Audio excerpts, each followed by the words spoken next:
أشهد أن محمد رسول الله.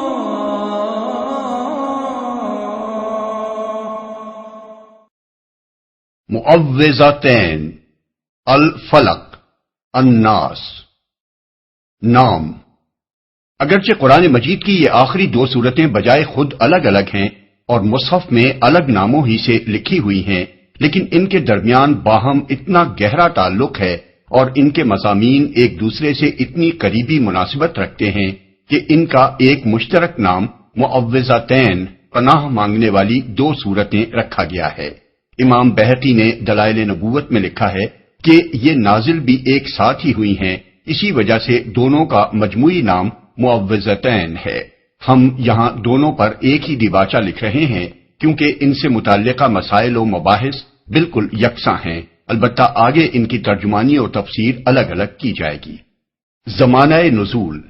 حضرت حسن بصری، اکرمہ، عطا اور جابر بن زید کہتے ہیں کہ یہ سورتیں مکی ہیں. حضرت عبداللہ بن عباس رضی اللہ عنہ سے بھی ایک روایت یہی ہے، مگر ان سے دوسری روایت یہ ہے کہ یہ مدنی ہیں، اور یہی قول حضرت عبداللہ بن زبیر رضی اللہ عنہ اور قتادہ کا بھی ہے. اس دوسرے قول کو جو روایات تقویت پہنچاتی ہیں ان میں سے ایک مسلم، ترمذی، نسائی اور مسند امام احمد بن حنبل میں حضرت عقبہ بن عامر رضی اللہ عنہ کی یہ حدیث ہے کہ رسول اللہ صلی اللہ علیہ وسلم نے ایک روز مجھ سے فرمایا، الم ترى آیات انزلت لیلۃ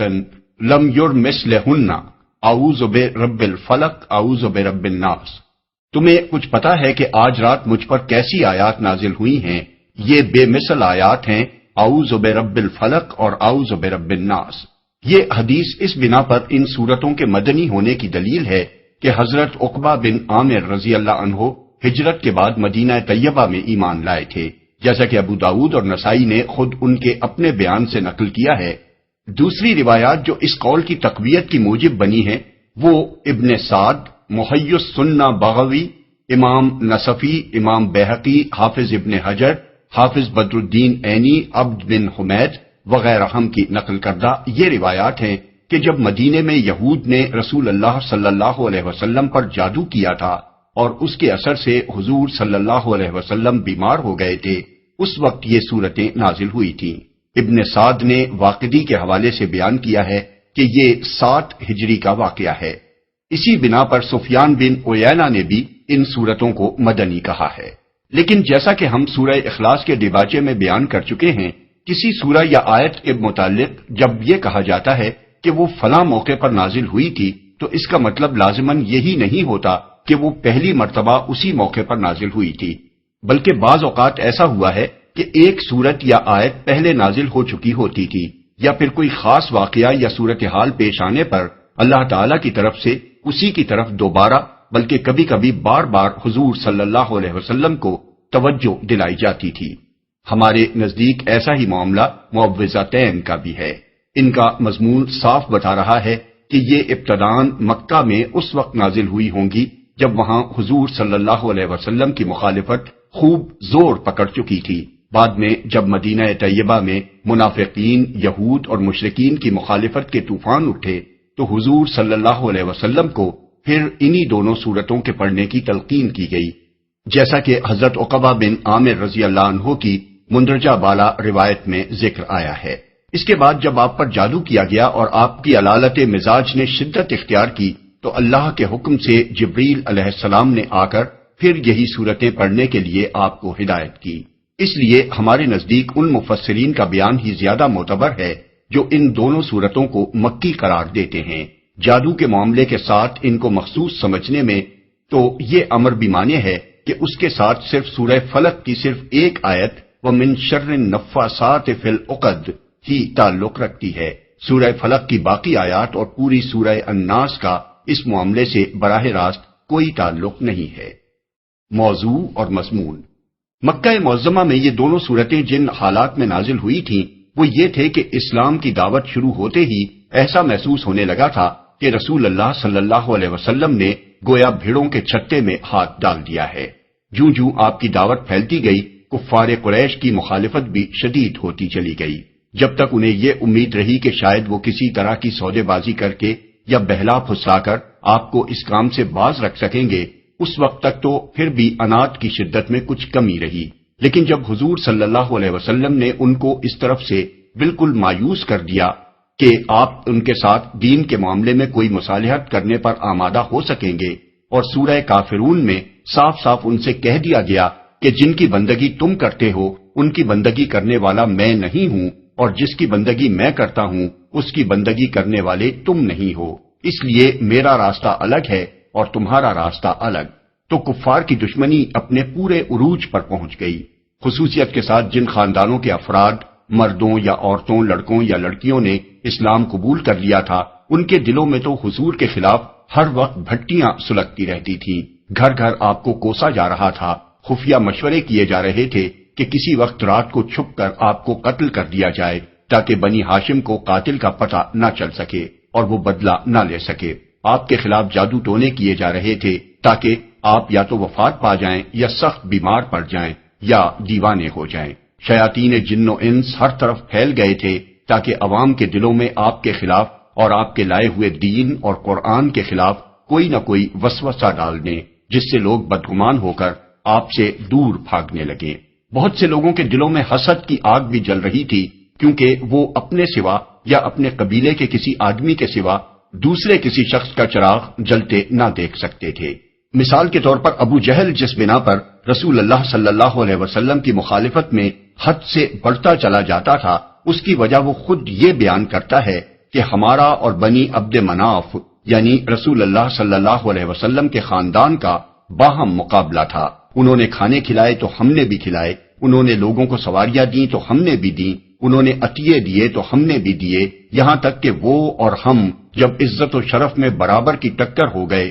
تو اب وہ کہتے ہیں کہ ہم میں ایک نبی ہے جس پر آسمان سے وحی اترتی ہے، بھلا اس میدان میں ہم کیسے ان کا مقابلہ کر سکتے ہیں؟ خدا کی قسم ہم ہرگز اس کو نہ مانیں گے اور نہ اس کی تصدیق کریں گے۔ ابن ہشام جلد اول صفحہ 337-338۔ ان حالات میں رسول اللہ صلی اللہ علیہ وسلم سے فرمایا گیا کہ ان لوگوں سے کہہ دو کہ میں پناہ مانگتا ہوں طلوع صبح کے رب کی تمام مخلوقات کے شر سے، رات کے اندھیرے اور جادوگروں اور جادوگرنیوں کے شر سے اور حاسدوں کے شر سے، اور ان سے کہہ دو کہ میں پناہ مانگتا ہوں انسانوں کے رب، انسانوں کے بادشاہ اور انسانوں کے معبود کی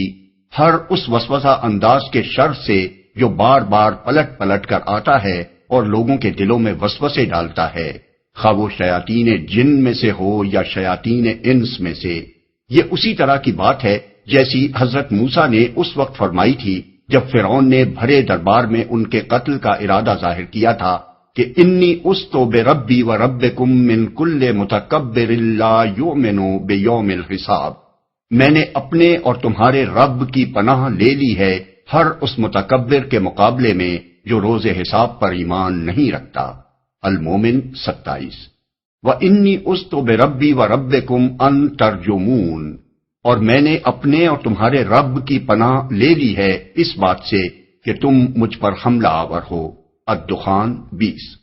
دونوں مواقع پر اللہ کے ان جلیل القدر پیغمبروں کا مقابلہ بڑی بے سر و سامانی کی حالت میں بڑے بے سر و سامان اور وسائل و ذرائع اور قوت و شوکت رکھنے والوں سے تھا۔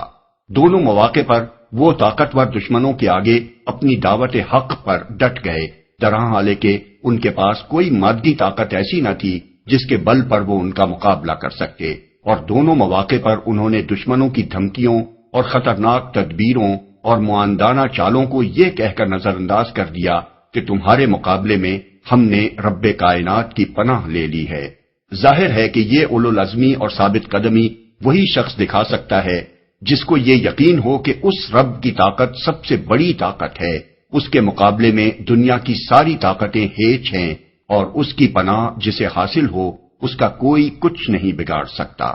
وہی یہ کہہ سکتا ہے کہ میں کلمہ حق کے اعلان سے ہرگز نہیں ہٹوں گا، تم جو چاہو کر لو، مجھے اس کی کوئی پرواہ نہیں، کیونکہ میں تمہارے اور اپنے اور ساری کائنات کے رب کی پناہ لے چکا ہوں۔ معوذتین کی قرآنیت۔ ان دونوں صورتوں کے موضوع اور مضمون کو سمجھنے کے لیے تو اتنی بحث ہی کافی ہے جو اوپر کی جا چکی ہے، لیکن چونکہ حدیث و تفسیر کی کتابوں میں ان کے متعلق 3 ایسے مباحث آ گئے ہیں جو دلوں میں شبہات پیدا کر سکتے ہیں، اس لیے ہم ان کو بھی صاف کر دینا ضروری سمجھتے ہیں۔ ان میں سے اولین قابل توجہ مسئلہ یہ ہے کہ آیا ان دونوں صورتوں کا قرآنی صورتیں ہونا قطعی طور پر ثابت ہے یا اس میں کسی شک کی گنجائش ہے؟ یہ سوال اس لیے پیدا ہوا کہ حضرت عبداللہ بن مسعود رضی اللہ عنہ جیسے عظیم المرتبہ صحابی سے متعدد روایتوں میں یہ بات منقول ہوئی ہے کہ وہ ان دونوں صورتوں کو قرآن کی صورتیں نہیں مانتے تھے اور اپنے مصحف سے انہوں نے ان کو ساقط کر دیا تھا۔ امام احمد، بزار، طبرانی، ابن مردوے، ابو یعلا، عبداللہ بن احمد بن حنبل، حمیدی، ابو نعیم، ابن حبان وغیرہ محدثین نے مختلف سندوں سے اور اکثر و بیشتر صحیح سندوں سے یہ بات حضرت ابن مسعود سے نقل کی ہے۔ ان روایات میں نہ صرف یہ کہا گیا ہے کہ وہ ان صورتوں کو مصحف سے ساقط کر دیتے تھے، بلکہ یہ بھی بیان کیا گیا ہے کہ وہ کہتے تھے قرآن کے ساتھ وہ چیزیں نہ ملاؤ جو قرآن کا جز نہیں ہے، یہ دونوں قرآن میں شامل نہیں ہیں۔ یہ تو ایک حکم تھا جو نبی صلی اللہ علیہ وسلم کو دیا گیا تھا کہ آپ ان الفاظ میں خدا کی پناہ مانگیں۔ بعض روایات میں اس پر یہ اضافہ بھی ہے کہ وہ ان صورتوں کو نماز میں نہیں پڑھتے تھے۔ ان روایات کی بنا پر مخالفین اسلام کو قرآن کے بارے میں یہ شبہات ابھارنے کا موقع مل گیا کہ معاذ اللہ یہ کتاب تحریف سے محفوظ نہیں ہے، بلکہ اس میں جب یہ دو صورتیں ابن مسعود رضی اللہ عنہ جیسے صحابی کے بیان کے مطابق الحاقی ہیں تو نامعلوم اور کیا کیا حذف و اضافے اس کے اندر ہوئے ہوں گے۔ اس تان سے پیچھا چھڑانے کے لیے قاضی ابو بکر الباقلانی اور قاضی ایاز وغیرہ نے یہ تعویل کی ہے کہ ابن مسعود رضی اللہ عنہ معوذتین کی قرآنیت کے منکر نہ تھے، بلکہ صرف ان کو مصحف میں درج کرنے سے انکار کرتے تھے، کیونکہ ان کے نزدیک مصحف میں صرف وہی چیز درج کی جانی چاہیے تھی جس کے ثبت کرنے کی رسول اللہ صلی اللہ علیہ وسلم نے اجازت دی ہو، اور ابن مسعود رضی اللہ عنہ تک یہ اطلاع نہیں پہنچی تھی کہ حضور صلی اللہ علیہ وسلم نے اس کی اجازت دی ہے۔ لیکن یہ تعویل درست نہیں ہے، کیونکہ صحیح سندوں کے ساتھ یہ بات ثابت ہے کہ ابن مسعود رضی اللہ عنہ نے ان کے قرآنی صورتیں ہونے کا انکار کیا ہے۔ کچھ دوسرے بزرگوں مثلا امام نووی، امام ابن حزم اور امام فخر الدین رازی نے سرے سے اس بات ہی کو جھوٹ اور باطل قرار دیا ہے کہ ابن مسعود رضی اللہ عنہ نے ایسی کوئی بات کہی ہے، مگر مستند تاریخی حقائق کو بلا سند رد کر دینا کوئی علمی طریقہ نہیں ہے۔ اب سوال یہ ہے کہ ابن مسعود رضی اللہ عنہ کی ان روایات سے قرآن پر جو طعن وارد ہوتا ہے اس کا صحیح رد کیا ہے؟ اس سوال کے کئی جواب ہیں جن کو ہم سلسلہ وار درج کرتے ہیں۔ ایک، حافظ بزار نے اپنی مسند میں ابن مسعود رضی اللہ عنہ کی یہ روایت نقل کرنے کے بعد لکھا ہے کہ اپنی اس رائے میں وہ بالکل منفرد ہیں، صحابہ میں سے کسی نے بھی ان کے اس قول کی تائید نہیں کی ہے۔ دو، تمام صحابہ کے اتفاق سے خلیفہ ثالث سیدنا عثمان رضی اللہ عنہ نے قرآن مجید کے جو نسخے مرتب کروائے تھے اور خلافت اسلامیہ کی طرف سے جن کو دنیائے اسلام کے مراکز میں سرکاری طور پر بھیجا تھا، ان میں یہ دونوں صورتیں درج تھیں۔ تین، رسول اللہ صلی اللہ علیہ وسلم کے عہد مبارک سے آج تک تمام دنیائے اسلام کا جس مصحف پر اجماع ہے اس میں یہ دونوں صورتیں درج ہیں۔ تنہا عبداللہ بن مسعود رضی اللہ عنہ کی رائے ان کی جلالت قدر کے باوجود اس عظیم اجماع کے مقابلے میں کوئی وزن نہیں رکھتی۔ چار، رسول اللہ صلی اللہ علیہ وسلم سے نہایت صحیح و معتبر احادیث کے مطابق یہ ثابت ہے کہ آپ نے ان صورتوں کو نماز میں خود پڑھا ہے، دوسروں کو پڑھنے کی ہدایت فرمائی ہے اور قرآن کی صورتوں کی حیثیت ہی سے لوگوں کو ان کی تعلیم دی ہے۔ مثال کے طور پر ذیل کی احادیث ملاحظہ ہوں۔ مسلم، احمد، ترمذی اور نسائی کے حوالے سے حضرت عقبہ بن عامر رضی اللہ عنہ کی یہ روایت ہم اوپر نقل کر چکے ہیں کہ حضور صلی اللہ علیہ وسلم نے سورہ فلق اور سورہ ناس کے متعلق ان سے یہ فرمایا کہ آج رات یہ آیات مجھ پر نازل ہوئی ہیں۔ نسائی کی ایک روایت عقبہ بن عامر رضی اللہ عنہ سے یہ ہے کہ رسول اللہ صلی اللہ علیہ وسلم نے یہ دونوں صورتیں صبح کی نماز میں پڑھیں۔ ابن حبان نے انہی حضرت عقبہ سے روایت نقل کی ہے کہ حضور صلی اللہ علیہ وسلم نے ان سے فرمایا اگر ممکن ہو تو تمہاری نمازوں سے ان دونوں صورتوں کی قرأت چھوٹنے نہ پائے۔ سعید بن منصور نے حضرت معاذ بن جبل رضی اللہ عنہ سے روایت نقل کی ہے کہ حضور صلی اللہ علیہ وسلم نے صبح کی نماز میں یہ دونوں صورتیں پڑھیں۔ امام احمد اپنی مسند میں صحیح سند کے ساتھ ایک اور صحابی کی یہ روایت لائے ہیں کہ حضور صلی اللہ علیہ وسلم نے ان سے فرمایا جب تم نماز پڑھو تو اس میں یہ دونوں صورتیں پڑھا کرو۔ مسند احمد، ابو داؤد اور نسائی میں عقبہ بن عامر رضی اللہ عنہ کی یہ روایت آئی ہے کہ حضور نے ان سے فرمایا کیا میں دو ایسی صورتیں تمہیں نہ سکھاؤں جو ان بہترین صورتوں میں سے ہیں جنہیں لوگ پڑھتے ہیں؟ انہوں نے عرض کیا ضرور یا رسول اللہ۔ اس پر حضور صلی اللہ علیہ وسلم نے ان کو یہی معوذتین پڑھائیں۔ پھر نماز کھڑی ہوئی تو حضور صلی اللہ علیہ وسلم نے یہی دو صورتیں اس میں بھی پڑھیں، اور نماز کے بعد پلٹ کر جب آپ ان کے پاس سے گزرے تو فرمایا اے عقب کیسا پایا تم نے؟ اور اس کے بعد ان کو ہدایت فرمائی کہ جب تم سونے لگو اور جب سو کر اٹھو تو ان صورتوں کو پڑھا کرو۔ مسند احمد، ابو داؤد، ترمذی اور نسائی میں عقبہ بن عامر رضی اللہ عنہ کی ایک روایت یہ ہے کہ حضور صلی اللہ علیہ وسلم نے ان کو ہر نماز کے بعد معوذات یعنی قل هو اللہ احد اور معوذتین پڑھنے کی تلقین کی۔ نسائی، ابن مردوے اور حاکم نے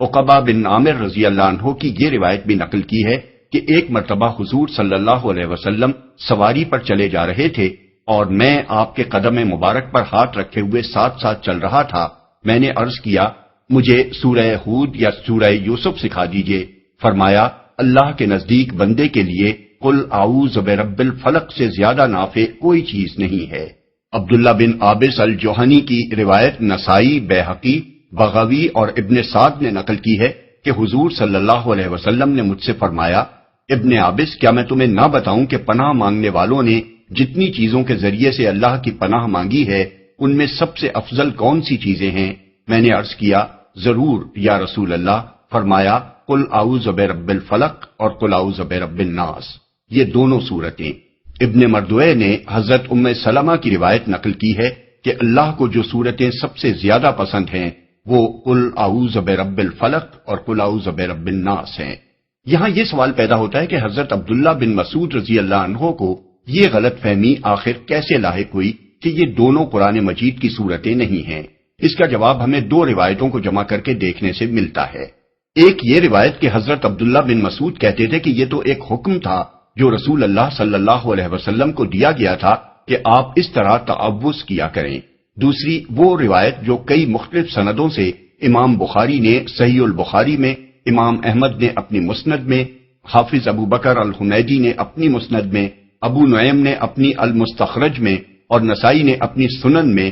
زر بن حبیش کے حوالے سے تھوڑے تھوڑے لفظی اختلاف کے ساتھ حضرت ابی بن کعب رضی اللہ عنہ سے جو علم قرآن کے لحاظ سے صحابہ کرام میں ایک ممتاز مقام رکھتے تھے نقل کی ہے۔ زر بن حبیش کا بیان ہے کہ میں نے حضرت ابی رضی اللہ عنہ سے کہا کہ آپ کے بھائی عبداللہ بن مسعود رضی اللہ عنہ ایسا اور ایسا کہتے ہیں، آپ ان کے اس قول کے متعلق کیا کہتے ہیں؟ انہوں نے جواب دیا کہ میں نے رسول اللہ صلی اللہ علیہ وسلم سے اس کے بارے میں سوال کیا تھا۔ حضور صلی اللہ علیہ وسلم نے فرمایا کہ مجھ سے کہا گیا قل، تو میں نے بھی کہا قل، اس لیے ہم بھی اسی طرح کہتے ہیں جس طرح حضور صلی اللہ علیہ وسلم کہتے تھے۔ امام احمد کی روایت میں حضرت ابی کے الفاظ یہ ہیں، میں شہادت دیتا ہوں کہ رسول اللہ صلی اللہ علیہ وسلم نے مجھے بتایا کہ جبریل علیہ السلام نے آپ سے قل اعوذ برب الفلق کہا تھا، اس لیے آپ نے بھی ایسا ہی کہا، اور انہوں نے قل اعوذ برب الناس کہا تھا، اس لیے آپ نے بھی ایسا ہی کہا، لہٰذا ہم بھی اسی طرح کہتے ہیں جس طرح حضور صلی اللہ علیہ وسلم نے کہا۔ ان دونوں روایتوں پر غور کیجئے تو معلوم ہوگا کہ حضرت عبداللہ بن مسعود رضی اللہ عنہ کو دونوں صورتوں میں لفظ قل یعنی کہو دیکھ کر یہ غلط فہمی ہوئی کہ رسول اللہ صلی اللہ علیہ وسلم کو اعوذ برب الفلق اور اعوذ برب الناس کہنے کا حکم دیا گیا تھا، لیکن انہوں نے حضور صلی اللہ علیہ وسلم سے اس کے متعلق سوال کرنے کی ضرورت محسوس نہ کی۔ حضرت ابی بن کعب رضی اللہ عنہ کے ذہن میں بھی اس کے متعلق سوال پیدا ہوا اور انہوں نے حضور صلی اللہ علیہ وسلم سے اس کو پوچھ لیا۔ حضور صلی اللہ علیہ وسلم نے بتایا کہ جبریل علیہ السلام نے چونکہ قل کہا تھا اس لیے میں بھی قل کہتا ہوں۔ اس بات کو یوں سمجھیے کہ اگر کسی کو حکم دینا مقصود ہو اور اس سے کہا جائے کہ کہو میں پناہ مانگتا ہوں، تو وہ حکم کی تعمیل میں یہ نہیں کہے گا کہ کہو میں پناہ مانگتا ہوں، بلکہ وہ کہو کا لفظ ساقط کر کے میں پناہ مانگتا ہوں کہے گا۔ بخلاف اس کے اگر کسی کو بالادست حاکم کا پیغامبر ان الفاظ میں پیغام پہنچائے کہ کہو میں پناہ مانگتا ہوں، اور یہ پیغام اسے اپنے تک رکھنے کے لیے نہیں بلکہ دوسروں تک پہنچانے کے لیے دیا جائے، تو وہ لوگوں تک پیغام کے الفاظ کو جوں کا توں پہنچائے گا، اس میں سے کوئی چیز ساقط کرنے کا مجاز نہ ہوگا۔ بس ان دونوں صورتوں کی ابتدا لفظ قل سے ہونا اس بات کا صریح ثبوت ہے کہ یہ کلام وحی ہے جسے حضور صلی اللہ علیہ وسلم انہی الفاظ میں پہنچانے کے پابند تھے جن الفاظ میں یہ آپ کو ملا تھا۔ اس کی حیثیت محض ایک حکم کی نہ تھی جو نبی صلی اللہ علیہ وسلم کو دیا گیا ہو۔ قرآن مجید میں ان دو صورتوں کے علاوہ 330 آیتیں ایسی ہیں جو لفظ قل یعنی کہو سے شروع ہوئی ہیں۔ ان سب میں قل کا ہونا اس بات کی علامت ہے کہ یہ کلام وحی ہے جسے انہی الفاظ میں پہنچانا حضور صلی اللہ علیہ وسلم کے ذمے فرض تھا جن الفاظ میں یہ آپ پر نازل کیا گیا تھا، ورنہ ہر جگہ قل اگر ایک حکم ہوتا تو حضور صلی اللہ علیہ وسلم اس لفظ کو ساقط کر کے وہ بات کہتے جس کے کہنے کا آپ کو حکم دیا گیا تھا، اور اسے قرآن میں درج نہ کیا جاتا، بلکہ حضور صلی اللہ علیہ وسلم صرف اس حکم کی تعمیل میں وہ بات کہہ دینے پر اکتفا فرماتے جسے کہنے کا آپ کو حکم دیا گیا تھا۔ اس مقام پر اگر آدمی کچھ غور کرے تو اس کی سمجھ میں یہ بات اچھی طرح آ سکتی ہے کہ صحابہ کرام کو بے خطا سمجھنا اور ان کی کسی بات کے لیے غلط کا لفظ سنتے ہی توہین صحابہ کا شور مچا دینا کس قدر بے جا حرکت ہے۔ یہاں آپ دیکھ رہے ہیں کہ حضرت عبداللہ بن مسعود رضی اللہ عنہ جیسے جلیل القدر صحابی سے قرآن کی دو صورتوں کے بارے میں کتنی بڑی چوک ہو گئی۔ ایسی چوک اگر اتنے عظیم مرتبے کے صحابی سے ہو سکتی ہے تو دوسروں سے بھی کوئی چوک ہو جانی ممکن ہے۔ ہم علمی تحقیق کے لیے اس کی چھان بین بھی کر سکتے ہیں، اور کسی صحابی کی کوئی بات یا چند باتیں غلط ہوں تو انہیں غلط بھی کہہ سکتے ہیں۔ البتہ سخت ظالم ہوگا وہ شخص جو غلط کو غلط کہنے سے آگے بڑھ کر ان پر زبان تان دراز کرے۔ انہی معوذتین کے بارے میں مفسرین و محدثین نے ابن مسعود رضی اللہ عنہ کی رائے کو غلط کہا ہے، مگر کسی نے یہ کہنے کی جرأت نہیں کی کہ قرآن کی دو صورتوں کا انکار کر کے معاذ اللہ وہ کافر ہو گئے تھے۔ حضور صلی اللہ علیہ وسلم پر جادو کا اثر ہونا۔ دوسرا مسئلہ جو ان صورتوں کے معاملے میں پیدا ہوتا ہے وہ یہ ہے کہ روایات کی روح سے حضور صلی اللہ علیہ وسلم پر جادو کیا گیا تھا اور اس کے اثر سے آپ بیمار ہو گئے تھے، اور اس اثر کو دور کرنے کے لیے جبریل علیہ السلام نے آ کر آپ کو یہ صورتیں پڑھنے کی ہدایت کی تھی۔ اس پر قدیم اور جدید زمانے کے بہت سے عقلیت پسندوں نے اعتراض کیا ہے کہ یہ روایات اگر مان لی جائیں تو شریعت ساری کی ساری مشتبہ ہو جاتی ہے، کیونکہ اگر نبی پر جادو کا اثر ہو سکتا تھا اور ان روایات کی روح سے ہو گیا تھا تو ہم نہیں کہہ سکتے کہ مخالفین نے جادو کے زور پر نبی سے کیا کیا کہلوا اور کروا لیا ہو، اور اس کی دی ہوئی تعلیم میں کتنی چیزیں خدا کی طرف سے ہوں اور کتنی جادو کے زیر اثر۔ یہی نہیں بلکہ وہ کہتے ہیں کہ اس بات کو سچ مان لینے کے بعد تو یہ بھی نہیں کہا جا سکتا کہ جادو ہی کے ذریعے سے نبی کو نبوت کے دعوے پر اکسایا گیا ہو اور نبی نے غلط فہمی میں مبتلا ہو کر یہ سمجھ لیا ہو کہ اس کے پاس فرشتہ آیا ہے۔ ان کا استدلال یہ بھی ہے کہ یہ احادیث قرآن مجید سے متصادم ہیں۔ قرآن میں تو کفار کا یہ الزام بیان کیا گیا ہے کہ نبی ایک مسحور یعنی سحر زدہ آدمی ہے۔ یقول الظالمون ان تتبعون الا رجلا مسحورا، بنی اسرائیل 47۔ مگر یہ احادیث کفار کے الزام کی تصدیق کرتی ہیں کہ واقعی نبی پر سحر کا اثر ہوا تھا۔ اس مسئلے کی تحقیق کے لیے ضروری ہے کہ سب سے پہلے یہ دیکھا جائے کہ کیا در حقیقت مستند تاریخی روایات کی روح سے یہ ثابت ہے کہ رسول اللہ صلی اللہ علیہ وسلم پر جادو کا اثر ہوا تھا، اور اگر ہوا تھا تو وہ کیا تھا اور کس حد تک تھا۔ اس کے بعد یہ دیکھا جائے کہ جو کچھ تاریخ سے ثابت ہے اس پر وہ اعتراضات وارد بھی ہوتے ہیں یا نہیں جو کیے گئے ہیں۔ قرون اولیٰ کے مسلمان علماء کی یہ انتہائی راست بازی تھی کہ انہوں نے اپنے خیالات اور مزعومات کے مطابق تاریخ کو مسخ کرنے یا حقائق پر پردہ ڈالنے کی کوئی کوشش نہیں کی، بلکہ جو کچھ تاریخی طور پر ثابت تھا اسے جوں کا توں بعد کی نسلوں تک پہنچا دیا، اور اس بات کی کوئی پرواہ نہیں کی کہ ان حقائق سے اگر کوئی الٹے نتائج نکالنے پر اتر آئے تو ان کا فراہم کردہ یہ مواد کس طرح اس کے کام آ سکتا ہے۔ اب اگر ایک بات نہایت مستند اور کثیر تاریخی ذرائع سے ثابت ہو تو کسی دیانتدار صاحب علم کے لیے نہ تو یہ درست ہے کہ وہ اس بنا پر تاریخ کا انکار کر دے کہ اس کو مان لینے سے اس کے نزدیک فلاں فلاں قباحتیں رونما ہوتی ہیں، اور نہ یہی درست ہے کہ جتنی بات تاریخ سے ثابت ہے اس کو قیاسات کے گھوڑے دوڑا کر اس کی اصلی حد سے پھیلانے اور بڑھانے کی کوشش کرے۔ اس کے بجائے اس کا کام یہ ہے کہ تاریخ کو تاریخ کی حیثیت سے مان لے اور پھر دیکھے کہ اس سے فی الواقع کیا ثابت ہوتا ہے اور کیا نہیں ہوتا۔ جہاں تک تاریخی حیثیت کا تعلق ہے، نبی صلی اللہ علیہ وسلم پر جادو کا اثر ہونے کا واقعہ قطعی طور پر ثابت ہے، اور علمی تنقید سے اس کو اگر غلط ثابت کیا جا سکتا ہو تو پھر دنیا کا کوئی تاریخی واقعہ بھی صحیح ثابت نہیں کیا جا سکتا۔ اسے حضرت عائشہ رضی اللہ عنہا، حضرت زید بن ارقم رضی اللہ عنہ اور حضرت عبداللہ بن عباس رضی اللہ عنہ سے بخاری، مسلم، نسائی، ابن ماجہ، ابن احمد، عبد الرزاق، حمیدی، بیہقی، طبرانی، ابن سعد، ابن مردوے، ابن ابی شیبہ، حاکم، عبد بن حمید وغیرہ محدثین نے اتنی مختلف اور کثیر التعداد سندوں سے نقل کیا ہے کہ اس کا نفس مضمون تواتر کی حد کو پہنچا ہوا ہے۔ اگرچہ ایک ایک روایت بجائے خود خبر واحد ہے، اس کی تفصیلات جو روایات میں آئی ہیں انہیں ہم مجموعی طور پر تمام روایات سے مرتب کر کے ایک مربوط واقعے کی صورت میں یہاں درج کرتے ہیں۔ صلح حدیبیہ کے بعد جب نبی صلی اللہ علیہ وسلم مدینہ واپس تشریف لائے تو محرم 7 ہجری میں خیبر سے یہودیوں کا ایک وفد مدینے آیا اور ایک مشہور جادوگر لبید بن عاصم سے ملا جو انصار کے قبیلہ بنی زریق سے تعلق رکھتا تھا۔ بعض راویوں نے اسے یہودی کہا ہے اور بعض نے منافق اور یہود کا حلیف، لیکن اس پر سب متفق ہیں کہ وہ بنی زریق میں سے تھا، اور یہ سب کو معلوم ہے کہ بنی زریق یہودیوں کا کوئی قبیلہ نہ تھا بلکہ خزرج میں سے انصار کا ایک قبیلہ تھا۔ اس لیے یا تو وہ ان لوگوں میں سے تھا جو اہل مدینہ میں سے یہودی ہو گئے تھے، یا یہود کا حلیف ہونے کی بنا پر بعض لوگوں نے اسے بھی یہودی شمار کر لیا۔ تاہم اس کے لیے منافق کا لفظ استعمال ہونے سے یہ معلوم ہوتا ہے کہ بظاہر وہ مسلمان بنا ہوا تھا۔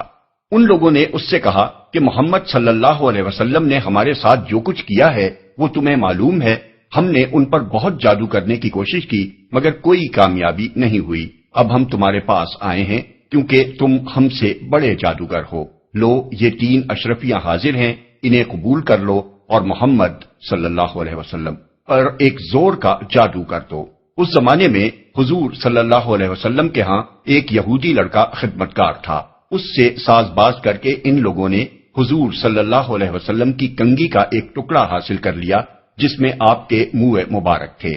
انہی بالوں اور کنگھی کے دندانوں پر جادو کیا گیا۔ بعض روایات میں یہ ہے کہ لبید بن عاصم نے خود جادو کیا تھا، اور بعض میں یہ ہے کہ اس کی بہنیں اس سے زیادہ جادوگرنیاں تھیں، ان سے اس نے جادو کروایا تھا۔ بہرحال ان دونوں صورتوں میں سے جو صورت بھی ہو، اس جادو کو ایک نر کھجور کے خوشے کے غلاف میں رکھ کر لبید نے بنی زریق کے کنویں زروان یا زی اروان نامی کی تہ میں ایک پتھر کے نیچے دبا دیا۔ ابتدا میں کھجور کا خوشہ ایک غلاف کے اندر ہوتا ہے اور نر کھجور کے غلاف کا رنگ انسان کے رنگ سے ملتا جلتا ہوتا ہے اور اس کی بو انسان کے مادہ منویہ جیسی ہوتی ہے۔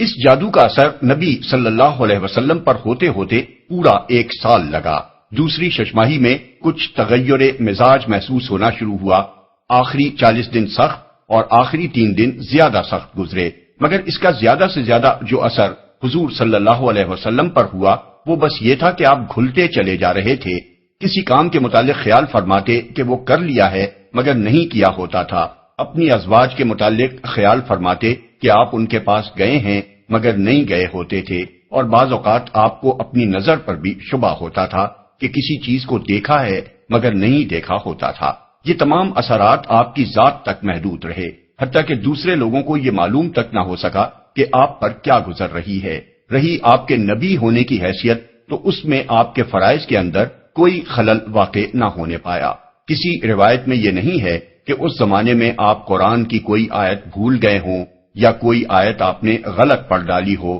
یا اپنی صحبتوں میں اور اپنے وعظوں اور خطبوں میں آپ کی تعلیمات کے اندر کوئی فرق واقع ہو گیا ہو، یا کوئی ایسا کلام آپ نے وحی کی حیثیت سے پیش کر دیا ہو جو فی الواقع آپ پر نازل نہ ہوا ہو، یا نماز آپ سے چھوٹ گئی ہو اور اس کے متعلق بھی کبھی آپ نے سمجھ لیا ہو کہ پڑھ لی ہے مگر نہ پڑھی ہو۔ ایسی کوئی بات معاذ اللہ پیش آ جاتی تو دھوم مچ جاتی اور پورا ملک عرب اس سے واقف ہو جاتا کہ جس نبی کو کوئی طاقت چت نہ کر سکی تھی اسے ایک جادوگر کے جادو نے چت کر دیا۔ لیکن آپ کی حیثیت نبوت اس سے بالکل غیر متاثر رہی اور صرف اپنی ذاتی زندگی میں آپ اپنی جگہ اسے محسوس کر کے پریشان ہوتے رہے۔ آخر کار ایک روز آپ حضرت عائشہ رضی اللہ عنہا کے ہاں تھے کہ آپ نے بار بار اللہ تعالیٰ سے دعا مانگی۔ اسی حالت میں نیند آ گئی یا غنودگی طاری ہوئی اور پھر بیدار ہو کر آپ نے حضرت عائشہ رضی اللہ عنہا سے کہا کہ میں نے جو بات اپنے رب سے پوچھی تھی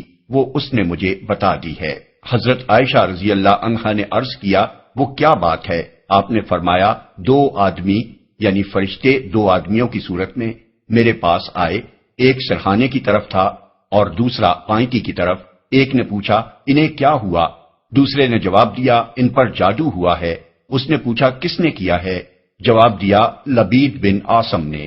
پوچھا کس چیز میں کیا ہے؟ جواب دیا کنگھی اور بالوں میں ایک نر کھجور کے خوشے کے غلاف کے اندر۔ پوچھا وہ کہاں ہے؟ جواب دیا بنی زریق کے کنویں زی اروان یا زروان کی تہ کے پتھر کے نیچے ہے۔ پوچھا اب اس کے لیے کیا کیا جائے؟ جواب دیا کہ کنویں کا پانی سونت دیا جائے اور پھر پتھر کے نیچے سے اس کو نکالا جائے۔ اس کے بعد نبی صلی اللہ علیہ وسلم نے حضرت علی رضی اللہ عنہ، حضرت عمار بن یاسر رضی اللہ عنہ اور حضرت زبیر رضی اللہ عنہ کو بھیجا۔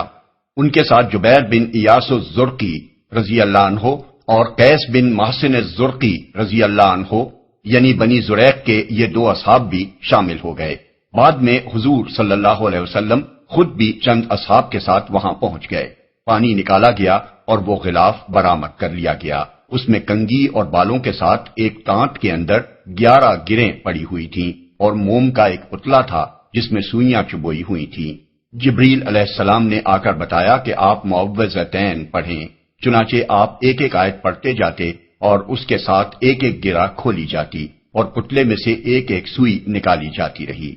خاتمے تک پہنچتے ہی ساری گریں کھل گئیں، ساری سوئیاں نکل گئیں اور آپ جادو کے اثر سے نکل کر بالکل ایسے ہو گئے جیسے کوئی شخص بندھا ہوا تھا پھر کھل گیا۔ اس کے بعد آپ نے لبید کو بلا کر باز پرس کی۔ اس نے اپنے قصور کا اعتراف کر لیا اور آپ نے اس کو چھوڑ دیا، کیونکہ اپنی ذات کے لیے آپ نے کبھی کسی سے انتقام نہیں لیا۔ یہی نہیں بلکہ آپ نے اس معاملے کا چرچا کرنے سے بھی یہ کہہ کر انکار کر دیا کہ مجھے اللہ نے شفا دے دی ہے، اب میں نہیں چاہتا کہ کسی کے خلاف لوگوں کو بھڑکاؤں۔ یہ ہے سارا قصہ اس جادو کا۔ اس میں کوئی چیز ایسی نہیں ہے جو آپ کے منصب نبوت میں قادح ہو۔ ذاتی حیثیت سے اگر آپ کو زخمی کیا جا سکتا تھا جیسا کہ جنگ احد میں ہوا، اگر آپ گھوڑے سے گر کر چوٹ کھا سکتے تھے جیسا کہ احادیث سے ثابت ہے، اگر آپ کو بچھو کاٹ سکتا تھا جیسا کہ کچھ اور احادیث میں وارد ہوا ہے، اور ان میں سے کوئی چیز بھی اس تحفظ کے منافی نہیں ہے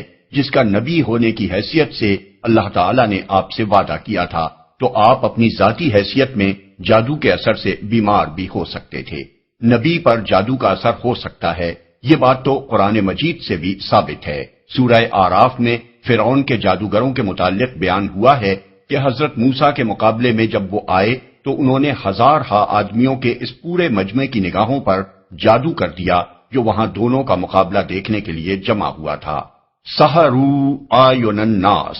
آیت 116۔ اور سورہ طٰہٰ میں ہے کہ جو لاٹھیاں اور رسیاں انہوں نے پھینکی تھیں ان کے متعلق عام لوگوں ہی نے نہیں، حضرت موسیٰ علیہ السلام نے بھی یہی سمجھا کہ وہ ان کی طرف سانپوں کی طرح دوڑی چلی آ رہی ہیں، اور اس سے حضرت موسیٰ علیہ السلام خوف زدہ ہو گئے، یہاں تک کہ اللہ تعالیٰ نے ان پر وحی نازل کی کہ خوف نہ کرو، تم ہی غالب رہو گے، ذرا اپنا عصا پھینکو۔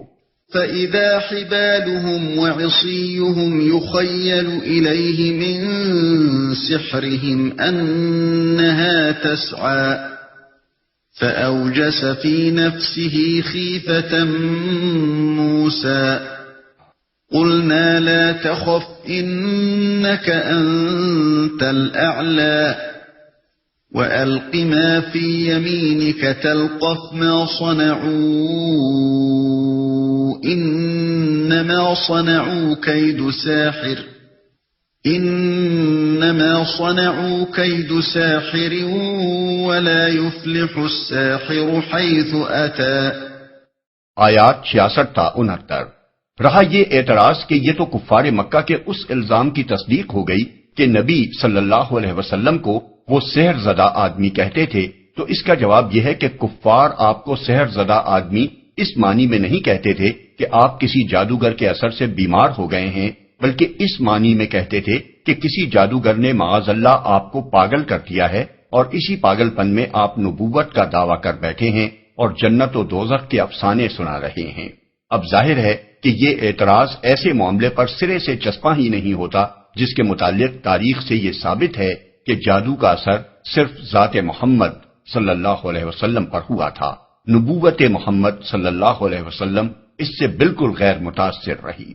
اس سلسلے میں یہ بات بھی قابل ذکر ہے کہ جو لوگ جادو کو محض اوہام کے قبیل کی چیز قرار دیتے ہیں، ان کی یہ رائے صرف اس وجہ سے ہے کہ جادو کے اثرات کی کوئی سائنٹیفک توجیہ نہیں کی جا سکتی۔ لیکن دنیا میں بہت سی چیزیں ایسی ہیں جو تجربے اور مشاہدے میں آتی ہیں، مگر سائنٹیفک طریقے سے یہ بیان نہیں کیا جا سکتا کہ وہ کیسے رونما ہوتی ہیں۔ اس طرح کی توجیہ پر اگر ہم قادر نہیں ہیں تو اس سے یہ لازم نہیں آتا کہ اس چیز ہی کا انکار کر دیا جائے جس کی ہم توجیہ نہیں کر سکتے۔ جادو دراصل ایک نفسیاتی اثر ہے جو نفس سے گزر کر جسم کو بھی اسی طرح متاثر کر سکتا ہے جس طرح جسمانی اثرات جسم سے گزر کر نفس کو متاثر کرتے ہیں۔ مثال کے طور پر خوف ایک نفسیاتی چیز ہے، مگر اس کا اثر جسم پر یہ ہوتا ہے کہ رونگٹے کھڑے ہو جاتے ہیں اور بدن میں تھر تھری چھوٹ جاتی ہے۔ دراصل جادو سے حقیقت تبدیل نہیں ہوتی، مگر انسان کا نفس اور اس کے حواس اس سے متاثر ہو کر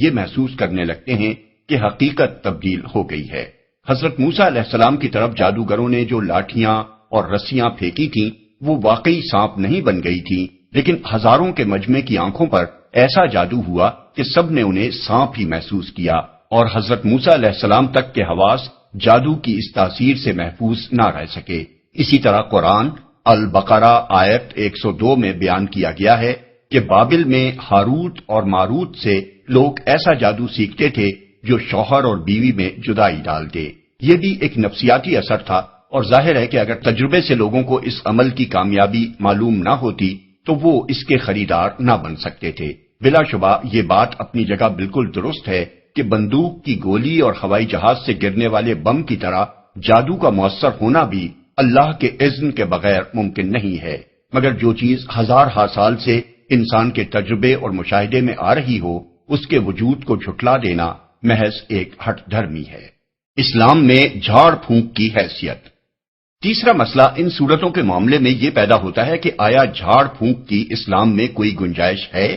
اور یہ کہ جھاڑ پھونک بجائے خود مؤثر بھی ہے یا نہیں۔ یہ سوال اس لیے پیدا ہوتا ہے کہ بکثرت صحیح احادیث میں یہ ذکر آیا ہے کہ رسول اللہ صلی اللہ علیہ وسلم ہر رات کو سوتے وقت اور خاص طور پر بیماری کی حالت میں معوذتین یا بعض روایات کے مطابق معوذات یعنی قل هو اللہ اور معوذتین 3 مرتبہ پڑھ کر اپنے دونوں ہاتھوں میں پھونکتے اور سر سے لے کر پاؤں تک پورے جسم پر جہاں جہاں تک بھی آپ کے ہاتھ پہنچ سکتے انہیں پھیرتے تھے۔ آخری بیماری میں جب آپ کے لیے خود ایسا کرنا ممکن نہ رہا تو حضرت عائشہ رضی اللہ عنہا نے یہ صورتیں بطور خود یا حضور صلی اللہ علیہ وسلم کے حکم سے پڑھی اور آپ کے دست مبارک کی برکت کے خیال سے آپ ہی کے ہاتھ لے کر آپ کے جسم پر پھیرے۔ اس مضمون کی روایات صحیح سندوں کے ساتھ بخاری، مسلم، نسائی، ابن ماجہ، ابو داؤد اور موطا امام مالک میں خود حضرت عائشہ سے مروی ہیں،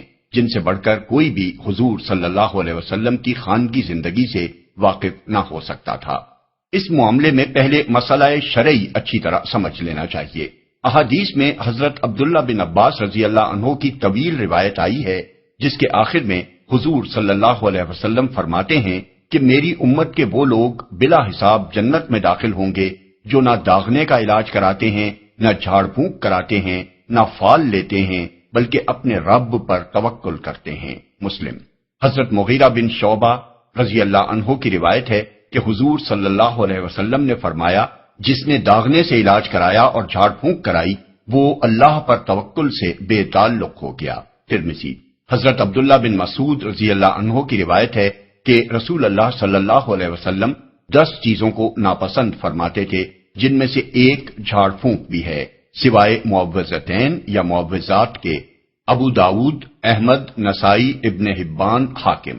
بعض احادیث سے یہ بھی معلوم ہوتا ہے کہ ابتدا میں حضور صلی اللہ علیہ وسلم نے جھاڑ پھونک سے بالکل منع فرما دیا تھا، لیکن بعد میں اس شرط کے ساتھ اس کی اجازت دے دی کہ اس میں شرک نہ ہو، اللہ کے پاک ناموں یا اس کے کلام سے جھاڑا جائے، کلام ایسا ہو جو سمجھ میں آئے اور یہ معلوم کیا جا سکے کہ اس میں کوئی گناہ کی چیز نہیں ہے، اور بھروسہ جھاڑ پھونک پر نہ کیا جائے کہ وہ بجائے خود شفا دینے والی ہے، بلکہ اللہ پر اعتماد کیا جائے کہ وہ چاہے گا تو اسے نافع بنا دے گا۔ یہ مسئلہ شرعی واضح ہو جانے کے بعد اب دیکھیے کہ احادیث اس بارے میں کیا کہتی ہیں۔ طبرانی نے صغیر میں حضرت علی رضی اللہ عنہ کی روایت نقل کی ہے کہ حضور صلی اللہ علیہ وسلم کو ایک دفعہ نماز کی حالت میں بچھو نے کاٹ لیا۔ جب آپ نماز سے فارغ ہوئے تو فرمایا، بچھو پر خدا کی لعنت، یہ نہ کسی نمازی کو چھوڑتا ہے نہ کسی اور کو۔ پھر پانی اور نمک منگوایا اور جہاں بچھو نے کاٹا تھا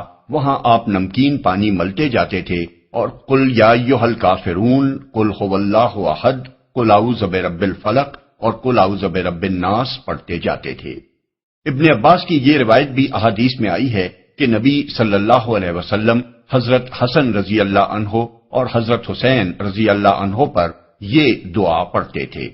اعیذکما بکلمات اللہ التامۃ من کل شیطان وہامۃ ومن کل عین لامۃ۔ میں تم کو اللہ کے بے عیب کلمات کی پناہ میں دیتا ہوں، ہر شیطان اور موذی سے اور ہر نظر بد سے۔ بخاری، مسند احمد، ترمذی اور ابن ماجہ۔ عثمان بن ابی العاص الثقفی کے متعلق مسلم، موطا، طبرانی اور حاکم میں تھوڑے لفظی اختلاف کے ساتھ یہ روایت آئی ہے کہ انہوں نے رسول اللہ صلی اللہ علیہ وسلم سے شکایت کی کہ میں جب سے مسلمان ہوا ہوں مجھے ایک درد محسوس ہوتا ہے جو مجھ کو مارے ڈالتا ہے۔ آپ نے فرمایا، اپنا سیدھا ہاتھ اس جگہ پر رکھو جہاں درد ہوتا ہے، پھر 3 مرتبہ بسم اللہ کہو اور 7 مرتبہ یہ کہتے ہوئے ہاتھ پھیرو کہ اعوذ باللہ وقدرتہ من شر ما اجد واحاذر۔ میں اللہ اور اس کی قدرت کی پناہ مانگتا ہوں اس چیز کے شر سے جس کو میں محسوس کرتا ہوں اور جس کے لاحق ہونے کا مجھے خوف ہے۔ موطا میں اس پر یہ اضافہ ہے کہ عثمان بن ابی العاص رضی اللہ عنہ نے کہا کہ اس کے بعد میرا وہ درد جاتا رہا اور اسی چیز کی تعلیم میں اپنے گھر والوں کو دیتا۔ مسند احمد طحاوی میں طلق بن علی رضی اللہ عنہ کی روایت ہے کہ مجھے رسول اللہ صلی اللہ علیہ وسلم کی موجودگی میں بچھو نے کاٹ لیا۔ حضور صلی اللہ علیہ وسلم نے مجھ پر پڑھ کر پھونکا اور اس جگہ پر ہاتھ پھیرا۔ مسلم میں ابو سعید خضری رضی اللہ عنہ کی روایت ہے کہ ایک مرتبہ نبی صلی اللہ علیہ وسلم بیمار ہوئے تو جبریل علیہ السلام نے آ کر پوچھا، اے محمد صلی اللہ علیہ وسلم، کیا آپ بیمار ہو گئے؟ آپ نے فرمایا ہاں۔ انہوں نے کہا، بسم اللہ ارقیکا من کل شیء یؤذیکا من شر کل نفس او عین حاسد اللہ یشفیکا، بسم اللہ ارقیکا، میں اللہ کے نام پر آپ کو جھاڑتا ہوں ہر اس چیز سے جو آپ کو اذیت دے اور ہر نفس اور حاسد کی نظر کے شر سے اللہ آپ کو شفا دے، میں اس کے نام پر آپ کو جھاڑتا ہوں۔ اسی سے ملتی جلتی روایت مسند احمد میں حضرت عبادہ بن صامت رضی اللہ عنہ سے منقول ہے کہ حضور صلی اللہ علیہ وسلم بیمار تھے، میں عیادت کے لیے گیا تو آپ کو سخت تکلیف میں پایا، شام کو گیا تو آپ بالکل تندرست تھے، میں نے اس قدر جلدی تندرست ہو جانے کی وجہ پوچھی تو فرمایا کہ جبریل آئے تھے اور انہوں نے مجھے چند کلمات سے جھاڑا، پھر آپ نے قریب قریب اسی طرح کے الفاظ ان کو سنائے جو اوپر والی حدیث میں نقل کیے گئے ہیں۔ حضرت عائشہ رضی اللہ عنہا سے بھی مسلم اور مسند احمد میں ایسی ہی روایت نقل کی گئی ہے۔ امام احمد نے اپنی مسند میں حضرت حفصہ رضی اللہ عنہا ام المومنین کی روایت نقل کی ہے کہ ایک روز نبی صلی اللہ علیہ وسلم میرے ہاں آئے اور میرے پاس ایک خاتون شفا نامی بیٹھی تھی جو نملہ یعنی ذباب کو جھاڑا کرتی تھی۔ ان خاتون کا اصل نام لیلا تھا مگر شفا بنت عبداللہ رضی اللہ عنہا کے نام سے مشہور تھیں۔ ہجرت سے پہلے ایمان لائیں، قریش کے خاندان بنی عدی سے ان کا تعلق تھا۔ یہ وہی خاندان ہے جس کے ایک فرد حضرت عمر رضی اللہ عنہ تھے۔ اس طرح یہ حضرت حفصہ رضی اللہ عنہا کی رشتہ دار ہوتی تھیں۔ حضور صلی اللہ علیہ وسلم نے فرمایا، حفصہ رضی اللہ عنہا کو بھی وہ عمل سکھا دو۔ خود شفا رضی اللہ عنہا بنت عبداللہ کی یہ روایت امام احمد، ابو داؤد اور نسائی نے نقل کی ہے کہ حضور صلی اللہ علیہ وسلم نے مجھ سے فرمایا کہ تم نے حفصہ کو جس طرح لکھنا پڑھنا سکھایا ہے، نملہ کا جھاڑنا بھی سکھا دو۔ مسلم میں عوف بن مالک رضی اللہ عنہ اشجعی کی روایت ہے کہ جاہلیت کے زمانے میں ہم لوگ جھاڑ پھونک کیا کرتے تھے۔ ہم نے رسول اللہ صلی اللہ علیہ وسلم سے پوچھا کہ اس معاملے میں حضور صلی اللہ علیہ وسلم کی رائے کیا ہے؟ حضور صلی اللہ علیہ وسلم نے فرمایا، جن چیزوں سے تم جھاڑتے تھے وہ میرے سامنے پیش کرو، جھاڑنے میں مذائقہ نہیں جب تک اس میں شرک نہ ہو۔ مسلم، مسند احمد اور ابن ماجہ میں حضرت جابر بن عبداللہ رضی اللہ عنہ کی روایت ہے کہ رسول اللہ صلی اللہ علیہ وسلم نے جھاڑ پھونک سے روک دیا تھا۔ پھر حضرت عمر بن حزم کے خاندان کے لوگ آئے اور کہا کہ ہمارے پاس ایک عمل تھا جس سے ہم بچھو یا سانپ کانٹے کو جھاڑتے تھے، مگر آپ نے اس کام سے منع فرما دیا ہے۔ پھر انہوں نے وہ چیز آپ کو سنائی جو وہ پڑھتے تھے۔ آپ نے فرمایا، اس میں تو کوئی مذائقہ میں نہیں پاتا، تم میں سے جو شخص اپنے کسی بھائی کو فائدہ پہنچا سکتا ہے وہ ضرور پہنچائے۔ جابر بن عبداللہ رضی اللہ عنہ کی دوسری حدیث مسلم میں یہ ہے کہ آل حزم کے پاس سانپ کاٹے کا عمل تھا اور حضور صلی اللہ علیہ وسلم نے ان کو اس کی اجازت دے دی۔ اس کی تائید مسلم، مسند احمد اور ابن ماجہ میں حضرت عائشہ رضی اللہ عنہا کی یہ روایت بھی کرتی ہے کہ حضور صلی اللہ علیہ وسلم نے انصار کے ایک خاندان کو ہر زہریلے جانور کے کانٹے کو جھاڑنے کی اجازت مرحمت فرمائی۔ مسند احمد اور ترمذی اور مسلم اور ابن ماجہ میں حضرت انس رضی اللہ عنہ سے بھی اس سے ملتی جلتی روایات نقل کی گئی ہیں، جن میں حضور صلی اللہ علیہ وسلم نے زہریلے جانوروں کے کانٹے اور ذباب کے مرض اور نظر بد کے جھاڑنے کی اجازت دی۔ مسند احمد، ترمذی، ابن ماجہ اور حاکم نے حضرت عمیر رضی اللہ عنہ مولا ابی الرحم سے یہ روایت کی ہے کہ جاہلیت کے زمانے میں میرے پاس ایک عمل تھا جس سے میں جھاڑا کرتا تھا۔ میں نے رسول اللہ صلی اللہ علیہ وسلم کے سامنے اسے پیش کیا۔ آپ نے فرمایا، فلاں فلاں چیزیں اس میں سے نکال دو، باقی سے تم جھاڑ سکتے ہو۔ موطا میں ہے کہ حضرت ابو بکر رضی اللہ عنہ اپنی صاحبزادی حضرت عائشہ رضی اللہ عنہا کے گھر تشریف لے گئے تو دیکھا کہ وہ بیمار ہیں اور ایک یہودیہ ان کو جھاڑ رہی ہے۔ اس پر انہوں نے فرمایا کہ کتاب اللہ پڑھ کر جھاڑ۔ اس سے معلوم ہوا کہ اہل کتاب اگر تورات یا انجیل کی آیات پڑھ کر جھاڑیں تب بھی یہ جائز ہے۔ رہا یہ سوال کہ آیا جھاڑ پھونک مفید بھی ہے یا نہیں، تو اس کا جواب یہ ہے کہ رسول اللہ صلی اللہ علیہ وسلم نے دوا اور علاج سے نہ صرف یہ کہ کبھی منع نہیں فرمایا بلکہ خود فرمایا کہ ہر مرض کی دوا اللہ نے پیدا کی ہے اور تم لوگ دوا کیا کرو۔ حضور صلی اللہ علیہ وسلم نے خود لوگوں کو بعض امراض کے علاج بتائے، جیسا کہ احادیث میں کتاب الطب کو دیکھنے سے معلوم ہو سکتا ہے، لیکن دوا بھی اللہ ہی کے حکم اور اذن سے نافع ہوتی ہے، ورنہ اگر دوا اور طبی معالجہ ہر حال میں نافع ہوتا تو ہسپتالوں میں کوئی نہ مرتا۔ اب اگر دوا اور علاج کرنے کے ساتھ اللہ کے کلام اور اس کے اسماء حسنہ سے بھی استفادہ کیا جائے،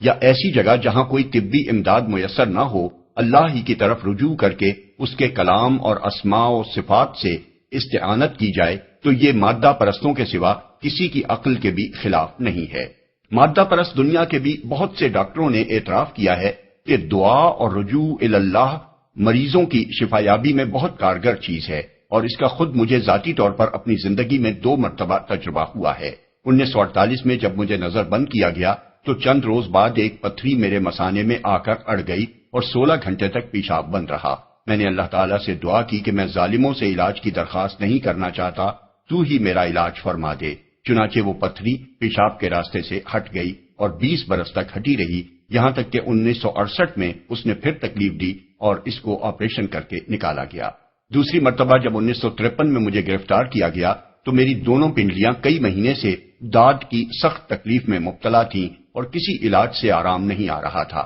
گرفتاری کے بعد میں نے اللہ تعالیٰ سے پھر وہی دعا کی جو 1948 میں کی تھی، اور کسی علاج اور دوا کے بغیر پنڈلیاں داد سے بالکل صاف ہو گئیں۔ آج تک پھر کبھی وہ بیماری مجھے نہیں ہوئی۔ البتہ یہ صحیح نہیں ہے کہ دوا اور علاج کو جہاں وہ میسر ہو جان بوجھ کر چھوڑ دیا جائے اور صرف جھاڑ پھونک سے کام لینے ہی پر اکتفا کیا جائے، اور کچھ لوگ عملیات اور تعویذوں کے مطب کھول کر بیٹھ جائیں اور اسی کو کمائی کا ذریعہ بنا لیں۔ اس معاملے میں بہت سے لوگ حضرت ابو سعید خدری رضی اللہ عنہ کی اس روایت سے استدلال کرتے ہیں جو بخاری، مسلم، ترمذی، مسند احمد، ابو داؤد اور ابن ماجہ میں منقول ہوئی ہے، اور اس کی تائید بخاری میں ابن عباس رضی اللہ عنہ کی بھی ایک روایت کرتی ہے۔ اس میں یہ بیان ہوا ہے کہ حضور صلی اللہ علیہ وسلم نے ایک مہم پر اپنے چند اصحاب کو بھیجا، جن میں حضرت ابو سعید خدری رضی اللہ عنہ بھی تھے۔ یہ حضرات راستے میں عرب کے ایک قبیلے کی بستی پر جا کر ٹھہرے اور انہوں نے قبیلے والوں سے کہا کہ ہماری میزبانی کرو۔ انہوں نے انکار کر دیا۔ اتنے میں قبیلے کے سردار کو بچھو نے کاٹ لیا، اور وہ لوگ ان مسافروں کے پاس آئے اور کہا کہ تمہارے پاس کوئی دوا یا عمل ہے جس سے تم ہمارے سردار کا علاج کر دو؟ حضرت ابو سعید رضی اللہ عنہ نے کہا ہے تو صحیح، مگر چونکہ تم نے ہماری میزبانی سے انکار کیا ہے، اس لیے جب تک تم کچھ دینا نہ کرو ہم اس کا علاج نہیں کریں گے۔ انہوں نے بکریوں کا ایک ریوڑ، بعض روایات میں ہے 30 بکریاں دینے کا وعدہ کیا، اور حضرت ابو سعید نے جا کر اس پر سورہ فاتحہ پڑھنی شروع کی اور لعاب دہن اس پر ملتے گئے۔ اکثر روایات میں یہ صراحت نہیں ہے کہ یہ عمل کرنے والے حضرت ابو سعید رضی اللہ عنہ تھے، بلکہ ان میں یہ صراحت بھی نہیں ہے کہ حضرت ابو سعید رضی اللہ عنہ خود اس مہم میں شریک تھے، لیکن ترمذی کی روایت میں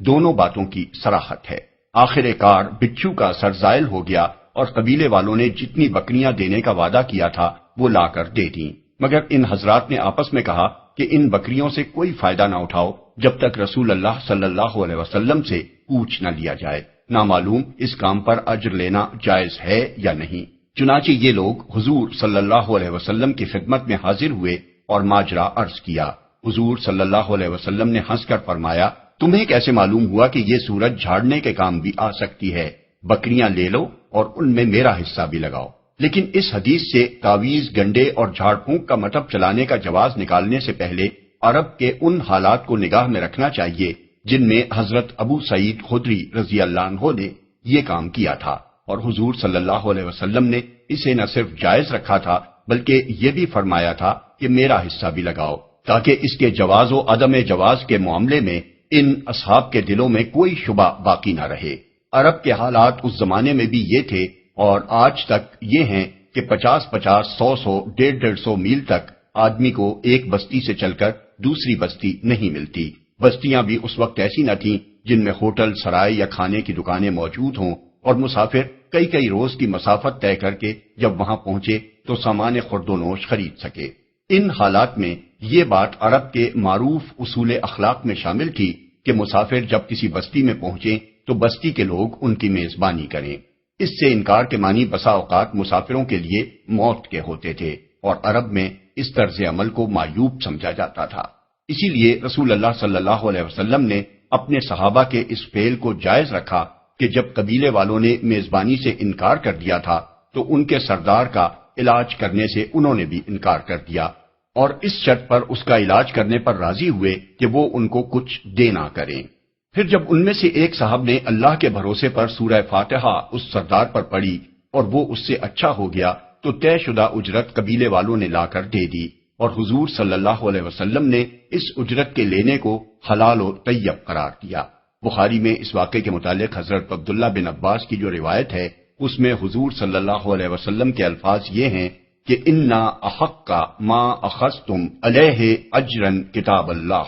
یعنی بجائے اس کے کہ تم کوئی اور عمل کرتے، تمہارے لیے یہ زیادہ برحق بات تھی کہ تم نے اللہ کی کتاب پڑھ کر اس پر اجرت لی۔ یہ آپ نے اس لیے فرمایا کہ دوسرے تمام عملیات سے اللہ کا کلام بڑھ کر ہے۔ علاوہ بری اس طرح عرب کے اس قبیلے پر حق تبلیغ بھی ادا ہو گیا کہ انہیں اس کلام کی برکت معلوم ہو گئی جو اللہ کی طرف سے نبی صلی اللہ علیہ وسلم لائے ہیں۔ اس واقعے کو ان لوگوں کے لیے نظیر نہیں قرار دیا جا سکتا جو شہروں اور قصبوں میں بیٹھ کر جھاڑ پھونک کے مٹب چلاتے ہیں اور اسی کو انہوں نے وسیلہ معاش بنا رکھا ہے۔ اس کی کوئی نظیر نبی کریم صلی اللہ علیہ وسلم یا صحابہ و تابعین اور ائمہ سلف کے ہاں نہیں ملتی۔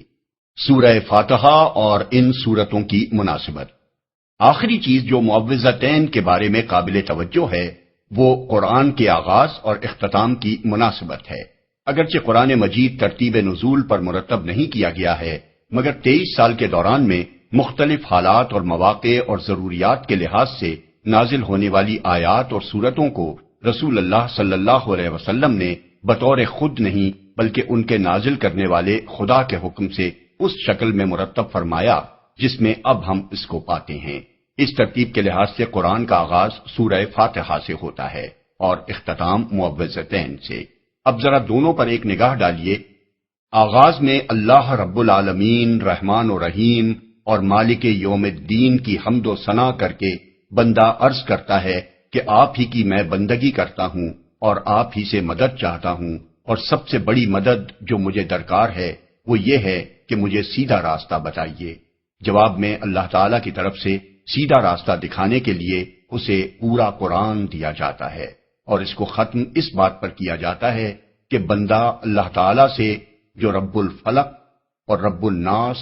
ملک الناس اور الہ الناس ہے، عرض کرتا ہے کہ میں ہر مخلوق کے ہر فتنے اور شر سے محفوظ رہنے کے لیے آپ ہی کی پناہ لیتا ہوں، اور خصوصیت کے ساتھ شیاطین جن و انس کے وسوسوں سے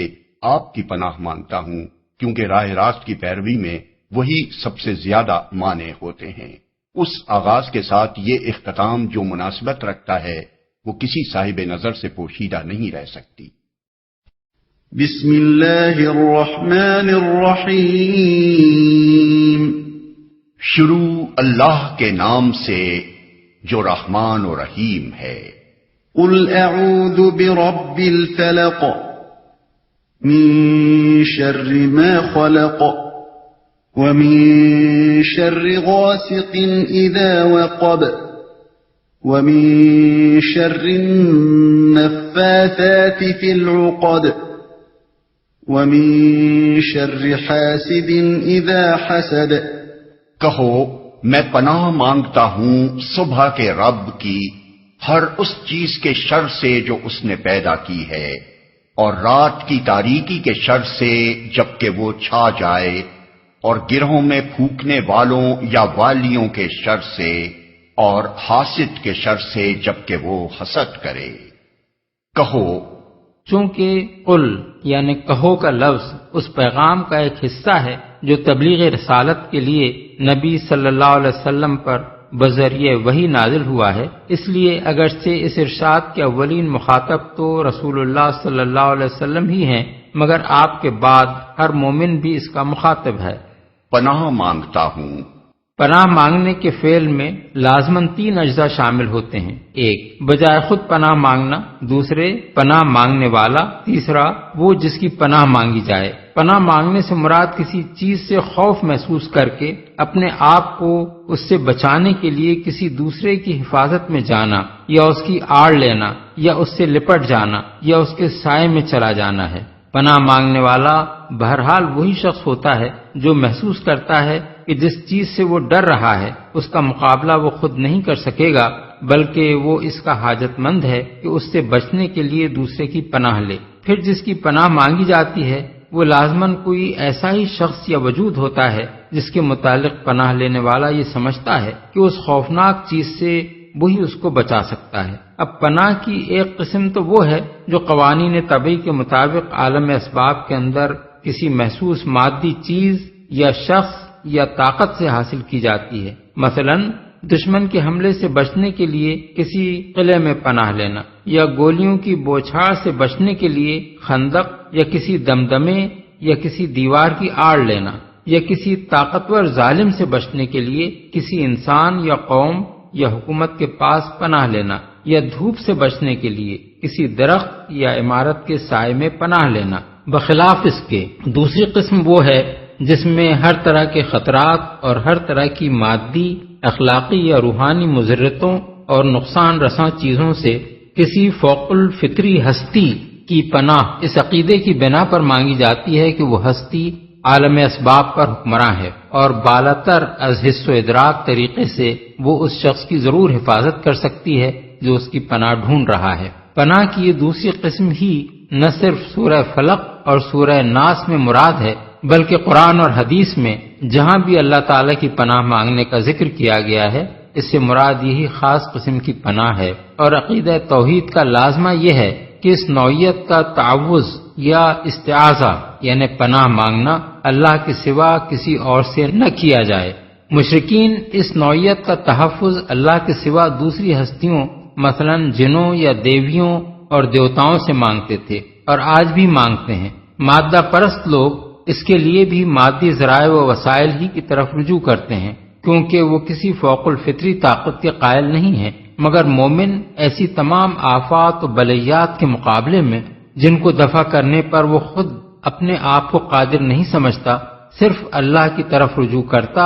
اور اسی کی پناہ مانگتا ہے۔ مثال کے طور پر مشرکین کے متعلق قرآن میں بیان کیا گیا ہے وَأَنَّهُ كَانَ رِجَالٌ مِّنَ الْإِنسِ يَعُوذُونَ بِرِجَالٍ مِّنَ الْجِنِّ، یعنی اور یہ کہ انسانوں میں سے کچھ لوگ جنوں میں سے کچھ لوگوں کی پناہ مانگا کرتے تھے۔ سورہ الجن آیت 6۔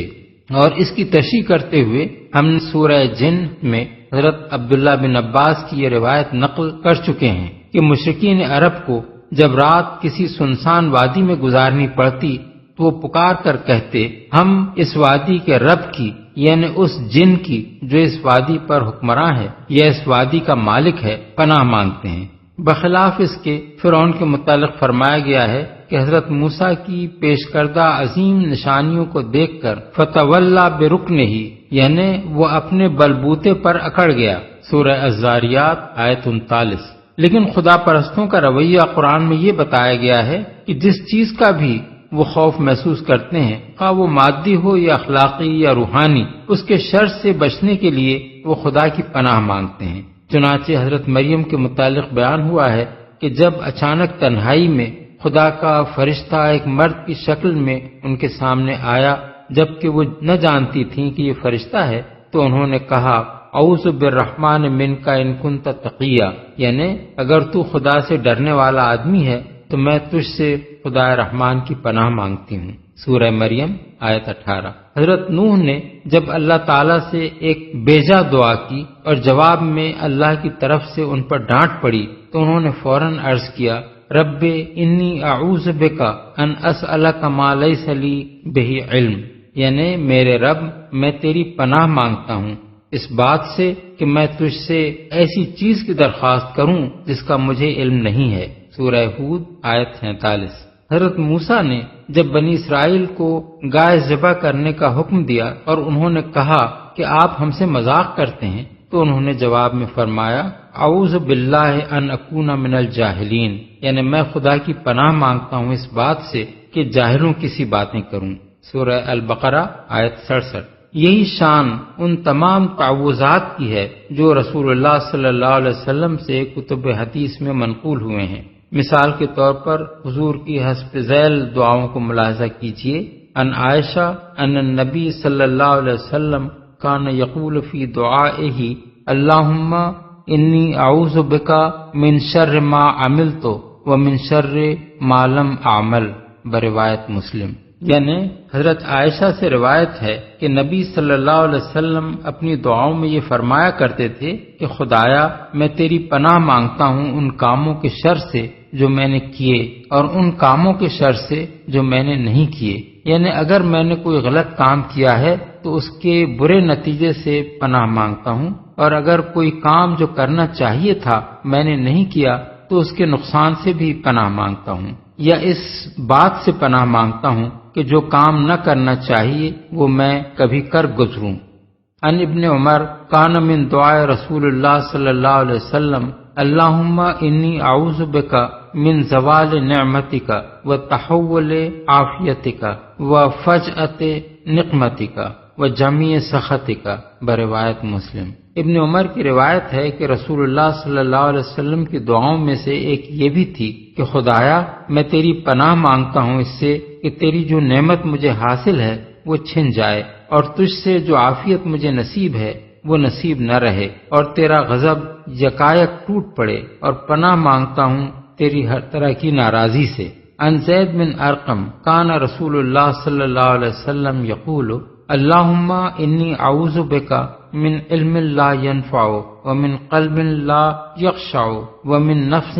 لا تشبع ومن دعوت لا يستجاب، بروایت مسلم۔ یعنی زید بن ارقم کی روایت ہے کہ نبی صلی اللہ علیہ وسلم فرمایا کرتے تھے خدایا میں تیری پناہ مانگتا ہوں اس علم سے جو نافع نہ ہو، اس دل سے جو تیرا خوف نہ کرے، اس نفس سے جو کبھی سیر نہ ہو، اور اس دعا سے جو قبول نہ کی جائے۔ عن ابی ہریرہ قال رسول اللہ صلی اللہ علیہ وسلم یقول اللہم انی اعوذ بک من الجوع فإنه بیست زجیع واعوذ بک من الخیانۃ فإنه بیست قطانہ، بروایت ابو داود۔ حضرت ابو ہریرہ کی روایت ہے کہ رسول اللہ صلی اللہ علیہ وسلم فرماتے تھے، خدایا میں تیری پناہ مانگتا ہوں بھوک سے، کیونکہ وہ بدترین چیز ہے جس کے ساتھ کوئی رات گزارے، اور تیری پناہ مانگتا ہوں خیانت سے، کیونکہ وہ بڑی بدباطنی ہے۔ عن انس ان النبی صلی اللہ علیہ وسلم کان یقول اللہم انی اعوذ بک من البرص والجنون والجذام والسیء الاقسام، بروایت ابو داود۔ یعنی حضرت انس کی روایت ہے کہ رسول اللہ صلی اللہ علیہ وسلم فرمایا کرتے تھے، خدایا میں تیری پناہ مانگتا ہوں کوڑھ اور جنون اور جذام اور تمام بری بیماریوں سے۔ عن عائشہ ان النبی صلی اللہ علیہ وسلم کان یدعو بہؤلاء الکلمات اللہم انی اعوذ بک من فتنۃ النار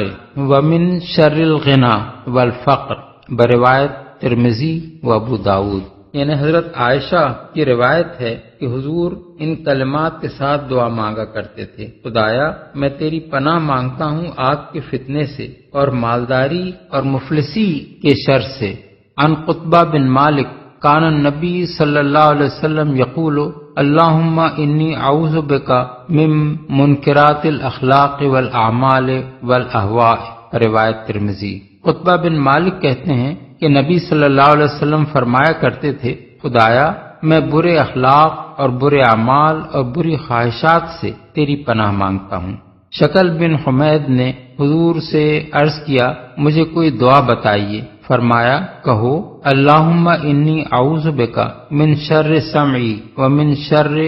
بصری ومن شر لسانی ومن شر قلبی ومن شر منی، بروایت ترمذی و ابو داود۔ یعنی خدایا میں تیری پناہ مانگتا ہوں اپنی سماعت کے شر سے اور اپنی بصارت کے شر سے اور اپنی زبان کے شر سے اور اپنے دل کے شر سے اور اپنی شہوت کے شر سے۔ عن انس بن مالک کان رسول اللہ صلی اللہ علیہ وسلم یقول اللہم انی اعوذ بک من العجز والکسل والجبن والحرم والبخل واعوذ بک من عذاب القبر ومن فتنۃ المحیا والممات، وفی روایت لمسلم وزلع الدین وغلبۃ الرجال، بروایت بخاری و مسلم۔ انس بن مالک کی روایت ہے کہ رسول اللہ صلی اللہ علیہ وسلم فرمایا کرتے، خدایا میں تیری پناہ مانگتا ہوں عاجزی اور سستی اور بزدلی اور بڑھاپے اور بخل سے، اور تیری پناہ مانگتا ہوں قبر کے عذاب اور زندگی و موت کے فتنے سے۔ اور مسلم کی ایک روایت میں یہ بھی ہے، اور قرض کے بوجھ سے، اور اس بات سے کہ لوگ مجھ پر غالب ہوں۔ عن خولہ بنت حکیم السلمیہ سمعت رسول اللہ صلی اللہ علیہ وسلم یقول من نزل منزلا ثم قال اعوذ بکلمات اللہ التامات من شر ما خلق لم یضرہ شیء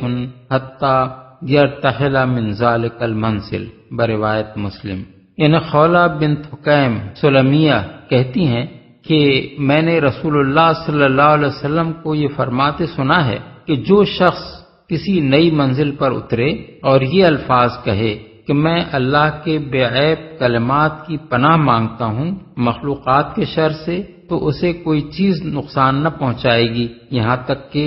وہ اس منزل سے کوچ کر جائے۔ یہ حضور کے چند تعوذات بطور نمونہ ہم نے احادیث سے نقل کیے ہیں، جن سے معلوم ہوتا ہے کہ مومن کا کام ہر خطرے اور شر سے خدا کی پناہ مانگنا ہے، نہ کہ کسی اور کی پناہ، اور نہ اس کا یہ کام ہے کہ خدا سے بے نیاز ہو کر وہ اپنے آپ پر بھروسہ کرے۔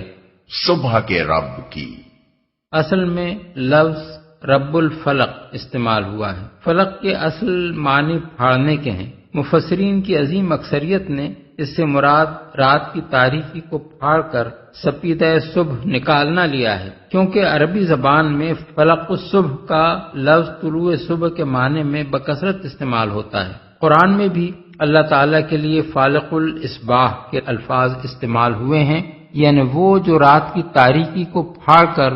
صبح نکالتا ہے۔ سورہ الانعام آیت 96۔ فلق کے دوسرے معنی خلق بھی لیے گئے ہیں، کیونکہ دنیا میں جتنی چیزیں بھی پیدا ہوتی ہیں وہ کسی نہ کسی چیز کو پھاڑ کر نکلتی ہیں۔ تمام نباتات بیج اور زمین کو پھاڑ کر اپنی کونپل نکالتے ہیں۔ تمام حیوانات یا تو رحم مادر سے برآمد ہوتے ہیں یا انڈا توڑ کر نکلتے ہیں یا کسی اور مانع ظہور چیز کو چیر کر باہر آتے ہیں۔ تمام چشمے پہاڑ یا زمین کو شق کر کے نکلتے ہیں۔ دن رات کا پردہ چاک کر کے نمودار ہوتا ہے۔ بارش کے قطرے بادلوں کو چیر کر زمین کا رخ کرتے ہیں۔ غرض موجودات میں سے ہر چیز کسی نہ کسی طرح کے انشقاق کے نتیجے میں عدم سے وجود میں آتی ہے، حتیٰ کہ زمین اور سارے آسمان بھی پہلے ایک ڈھیر تھے جس کو پھاڑ کر انہیں جدا جدا کیا گیا۔ کانتا رتقا ففتقناہما، سورہ الانبیاء آیت 30۔ بس اس معنی کے لحاظ سے فلق کا لفظ تمام مخلوقات کے لیے عام ہے۔ اب اگر پہلے معنی لیے جائیں تو آیت کا مطلب یہ ہوگا کہ میں طلوع صبح کے مالک کی پناہ لیتا ہوں، اور دوسرے معنی لیے جائیں تو مطلب ہوگا میں تمام خلق کے رب کی پناہ لیتا ہوں۔ اس جگہ اللہ تعالیٰ کا اسم ذات چھوڑ کر اس کا اسم صفت رب اس لیے استعمال کیا گیا ہے کہ پناہ مانگنے کے ساتھ اللہ تعالیٰ کے رب یعنی مالک و پروردگار اور آقا و مربی ہونے کی صفت زیادہ مناسبت رکھتی ہے۔ پھر رب الفلق سے مراد اگر طلوع صبح کا رب ہو تو اس کی پناہ لینے کے معنی یہ ہوں گے کہ جو رب تاریکی کو چھانٹ کر صبح روشن نکالتا ہے میں اس کی پناہ لیتا ہوں تاکہ وہ تمام آفات کے ہجوم کو چھانٹ کر میرے لیے عافیت پیدا کر دے۔ اور اگر اس سے مراد رب خلق ہو تو معنی یہ ہوں گے کہ میں ساری خلق کے مالک کی پناہ لیتا ہوں تاکہ وہ اپنی مخلوق کے شر سے مجھے بچائے جو اس نے پیدا کی ہے۔ بالفاظ دیگر تمام مخلوقات کے شر سے میں اس کی پناہ مانگتا ہوں۔ اس فقرے میں چند باتیں قابل غور ہیں۔ اول یہ کہ شر کو پیدا کرنے کی نسبت اللہ کی طرف نہیں کی گئی بلکہ مخلوقات کی پیدائش کی نسبت اللہ کی طرف اور شر کی نسبت مخلوقات کی طرف کی گئی ہے۔ یعنی یہ نہیں فرمایا کہ ان شرور سے پناہ مانگتا ہوں جو اللہ نے پیدا کیے ہیں، بلکہ یہ فرمایا کہ ان چیزوں کے شر سے پناہ مانگتا ہوں جو اس نے پیدا کی ہیں۔ اس سے معلوم ہوا کہ اللہ تعالیٰ نے کسی مخلوق کو شر کے لیے پیدا نہیں کیا ہے بلکہ اس کا ہر کام خیر اور کسی مصلحت ہی کے لیے ہوتا ہے۔ البتہ مخلوقات کے اندر جو اوصاف اس نے اس لیے پیدا کیے ہیں کہ ان کی تخلیق کی مصلحت پوری ہو، ان سے بعض اوقات اور بعض اقسام کی مخلوقات سے اکثر شر رونما ہوتا ہے۔ دوم یہ کہ اگر صرف اسی ایک فقرے پر اکتفا کیا جاتا اور بعد کے فقروں میں خاص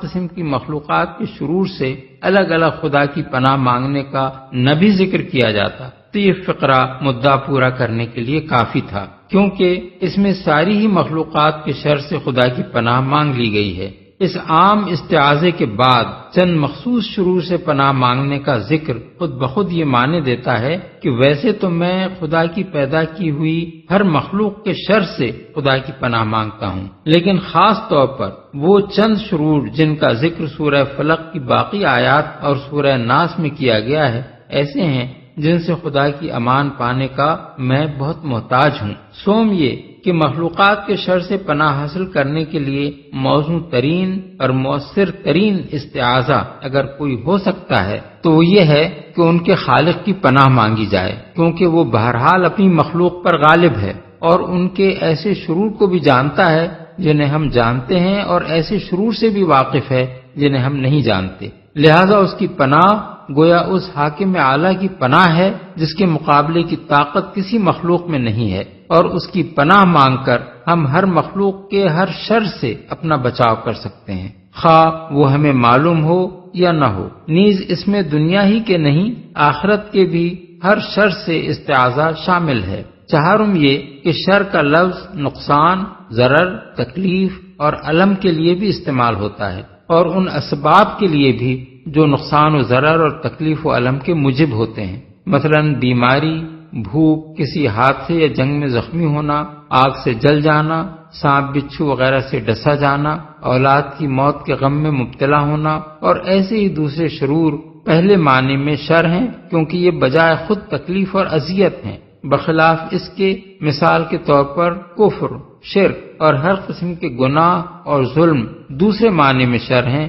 کیونکہ ان کا انجام نقصان اور ضرر ہے، اگرچہ بظاہر ان سے فی الوقت کوئی تکلیف نہ پہنچتی ہو، بلکہ بعض گناہوں سے لذت ملتی یا نفع حاصل ہوتا ہو۔ پس شر سے پناہ مانگنا ان دونوں مفہومات کا جامع ہے۔ پنجم یہ کہ شر سے پناہ مانگنے میں دو مفہوم اور بھی شامل ہیں۔ ایک یہ کہ جو شر واقع ہو چکا ہے، بندہ اپنے خدا سے دعا مانگ رہا ہے کہ وہ اسے دفع کر دے۔ دوسرے یہ کہ جو شر واقع نہیں ہوا ہے، بندہ یہ دعا مانگ رہا ہے کہ خدا مجھے اس شر سے محفوظ رکھے جبکہ وہ چھا جائے۔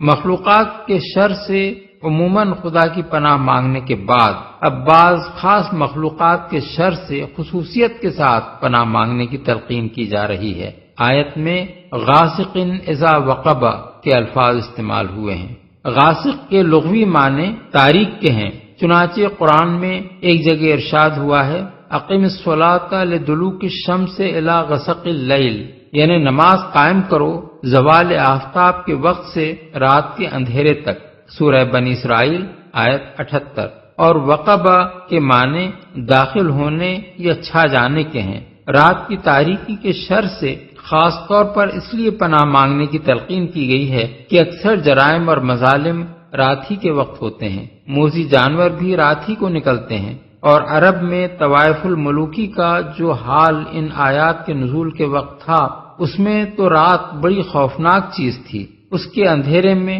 چھاپا مار نکلتے تھے اور بستیوں پر غارت گری کے لیے ٹوٹ پڑتے تھے۔ جو لوگ رسول اللہ صلی اللہ علیہ وسلم کی جان کے درپے تھے، وہ بھی رات ہی کے وقت آپ کو قتل کر دینے کی تجویزیں سوچا کرتے تھے تاکہ قاتل کا پتہ نہ چل سکے۔ اس لیے ان تمام شرور و آفات سے خدا کی پناہ مانگنے کا حکم دیا گیا جو رات کے وقت نازل ہوتی ہیں۔ یہاں اندھیری رات کے شر سے طلوع فجر کے رب کی پناہ مانگنے میں جو لطیف مناسبت ہے، وہ کسی صاحب نظر سے پوشیدہ نہیں رہ سکتی۔ اس آیت کی تفسیر میں ایک اشکال یہ پیش آتا ہے کہ متعدد صحیح احادیث میں حضرت عائشہ کی یہ روایت آئی ہے کہ رات کو چاند نکلا ہوا تھا، رسول اللہ صلی اللہ علیہ وسلم نے میرا ہاتھ پکڑ کر اس کی طرف اشارہ کیا اور فرمایا کہ اللہ کی پناہ مانگو، حاضل غاسق اذا وقب، یعنی یہ الغاسق اذا وقبہ ہے، بروایت احمد، ترمذی، نسائی،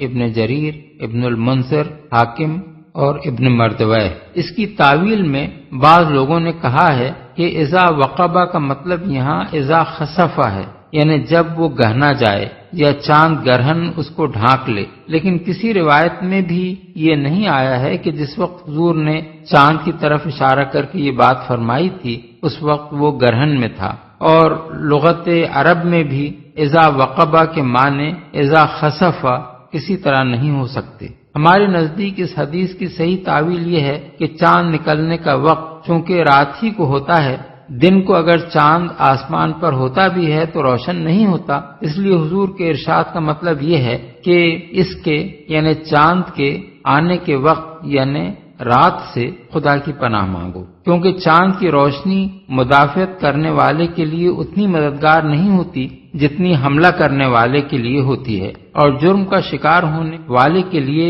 اتنی مددگار نہیں ہوتی جتنی مجرم کے لیے ہوا کرتی ہے۔ اسی بنا پر حدیث میں رسول اللہ صلی اللہ علیہ وسلم کا ارشاد ہے کہ ان الشمس اذا غربت انتشرت الشیاطین فاقفتوا صبیانکم واحبسوا مواشیکم حتی تذهب فحمۃ العشاء، یعنی جب سورج غروب ہو جائے تو شیاطین ہر طرف پھیل جاتے ہیں، لہذا اپنے بچوں کو گھروں میں سمیٹ لو اور اپنے جانوروں کو باندھ رکھو جب تک رات کی تاریکی ختم نہ ہو جائے۔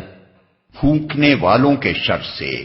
اصل الفاظ ہیں نفاثات فی العقد، عقد جمع ہے عقدہ کی جس کے معنی گرہ کے ہیں، جیسی مثلا تاگے یا رسی میں ڈالی جاتی ہے۔ نفس کے معنی پھونکنے کے ہیں۔ نفاثات جمع ہے نفاثہ کی، جس کو اگر علامہ کی طرح سمجھا جائے تو مراد بہت پھونکنے والے مرد ہوں گے، اور اگر اسے مؤنث کا صیغہ سمجھا جائے تو مراد بہت پھونکنے والی عورتیں بھی ہو سکتی ہیں، اور نفوس یا جماعتیں بھی، کیونکہ عربی میں نفس اور جماعت دونوں مؤنث ہیں۔ گرام میں پھونکنے کا لفظ اکثر بلکہ تمام مفسرین کے نزدیک جادو کے لیے استعارہ ہے، کیونکہ جادوگر عموماً کسی ڈور یا تاگے میں گرا دیتے اور اس پر پھونکتے جاتے ہیں۔ بس آیت کا مطلب یہ ہے کہ میں طلوع فجر کے رب کی پناہ مانگتا ہوں جادوگروں یا جادوگرنیوں کے شر سے۔ اس مفہوم کی تائید وہ روایات بھی کرتی ہیں جن میں بتایا گیا ہے کہ رسول اللہ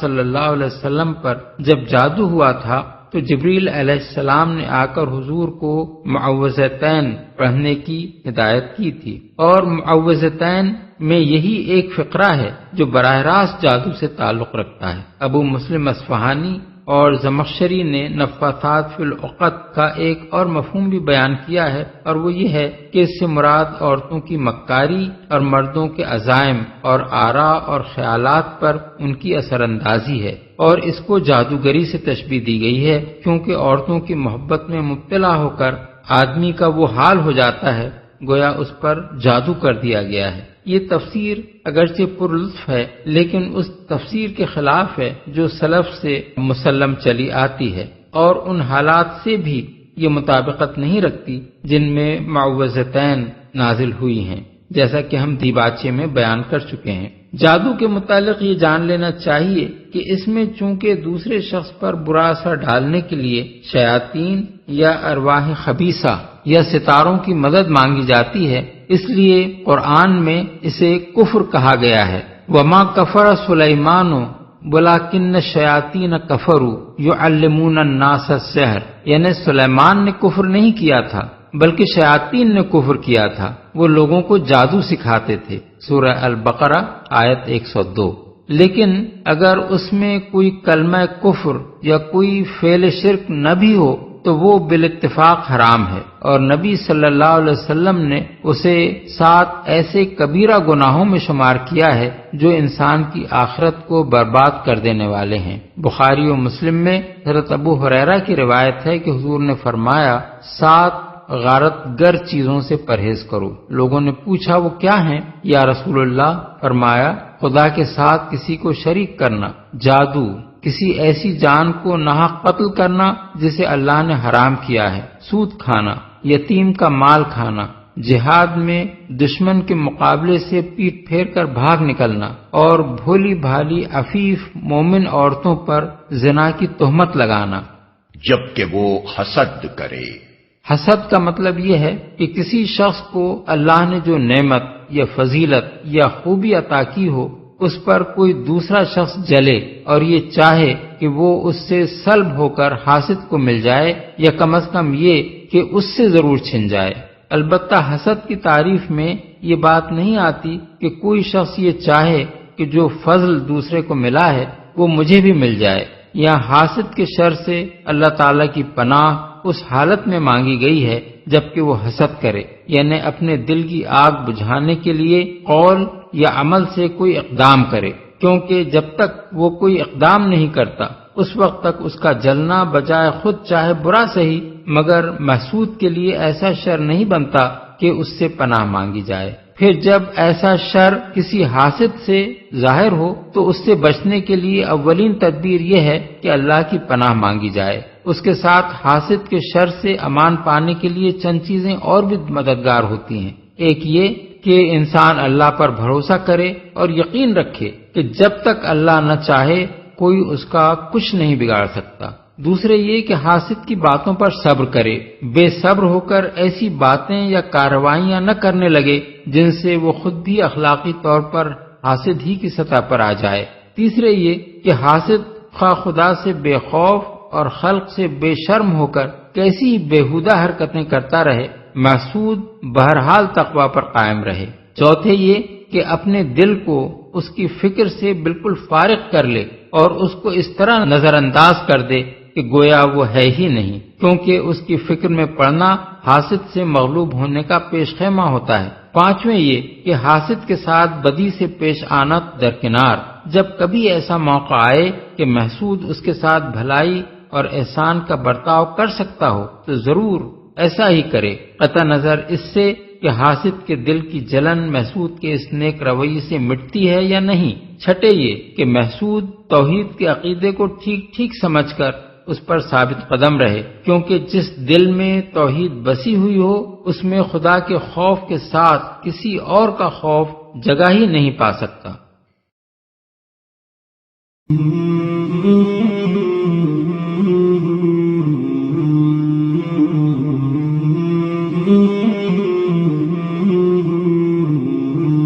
مولاي صل وسلم دائما